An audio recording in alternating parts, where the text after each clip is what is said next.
He just, he's just beaming with the pride and the amount of growth that's occurred. Think about this. They just let their football coach go. They play 1AA football up there. They just let their coach go after actually beating an FBS team this year. That's tough. They've got high standards up there at Gardner-Webb now for their athletic program. Oh, boy, they had the flash in the low post. Didn't see it. Working one-on-one, the spin move in the paint here, and the travel is called. That may be a bit of a makeup call. The travel is going to be called on Winkler. So the Owls have not been able to penetrate the 7-point barrier established by the running Bulldogs here. They'll get the ball and an opportunity to try.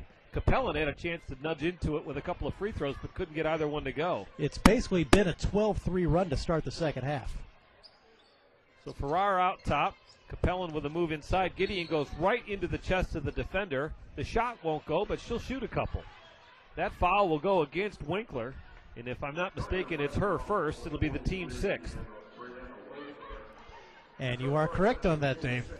It happens from time to time. So Gideon will go to the line to shoot a pair for Kennesaw State, where she is a 59.1% free throw shooter on the season.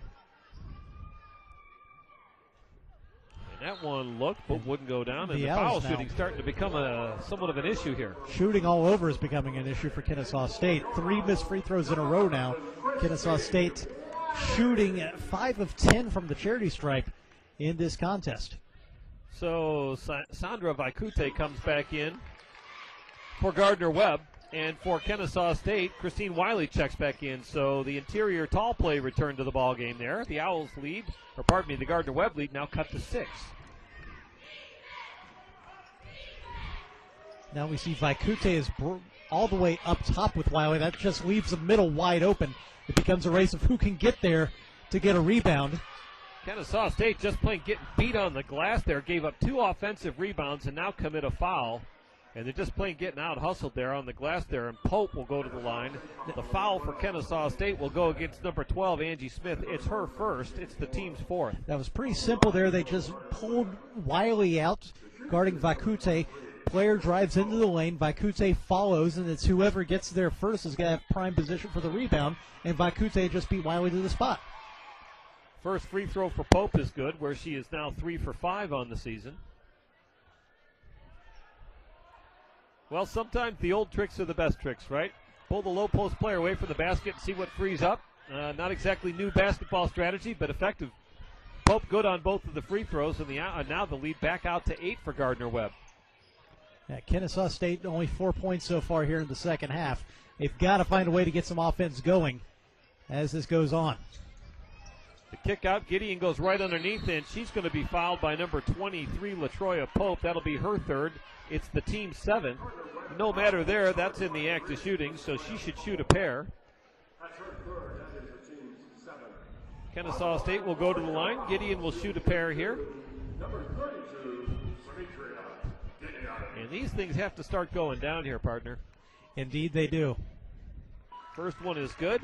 That is just Kennesaw State's 5th point. We've played almost 10 minutes in the second half. The Owls are averaging a point every 2 minutes.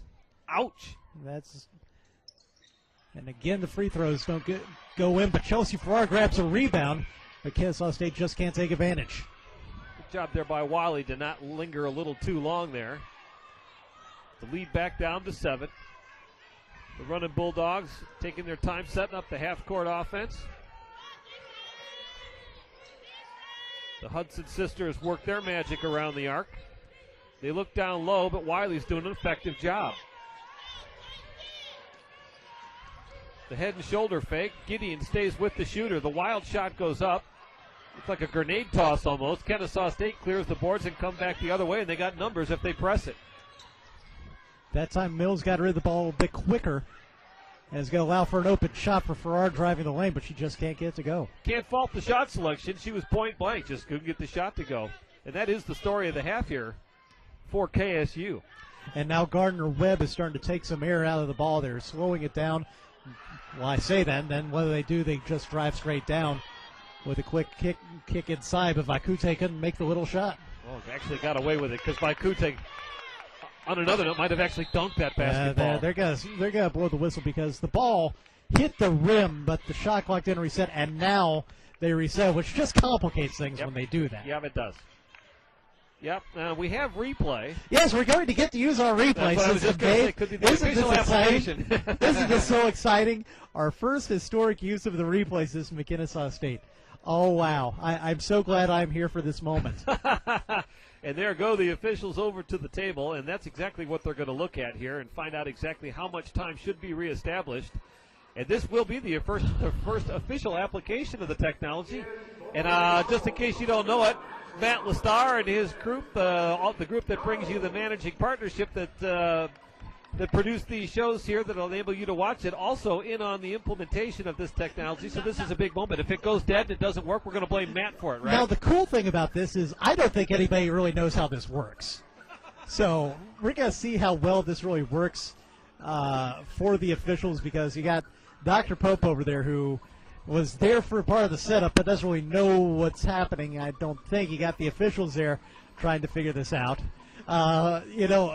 If you like rain delays in baseball, this could be the basketball game for you, because we could be here a while.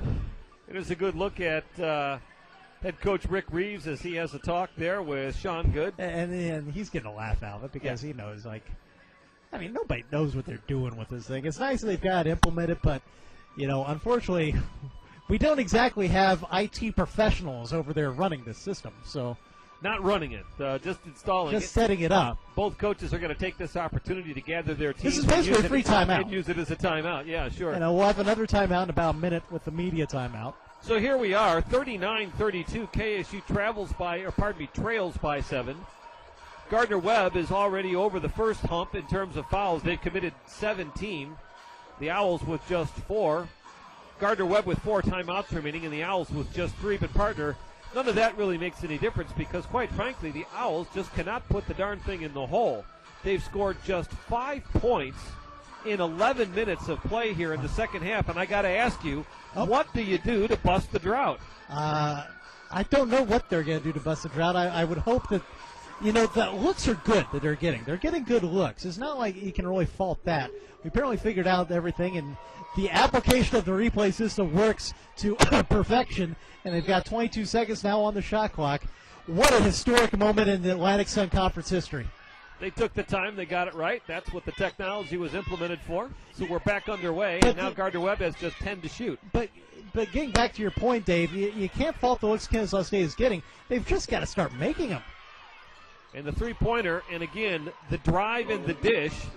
And Monique Hudson is the beneficiary of the pass. She's now got 7 on the evening, and the three-pointer is good for her. Now it's a 10-point lead, the largest of the night. And Vaikute actually intercepted that pass, but Gardner-Webb still had time to kick it back out to Monique for her to hit the three-pointer. So Wiley now outside the painted area, dives back down toward the 10. And the Owls need a basket, and they need it badly.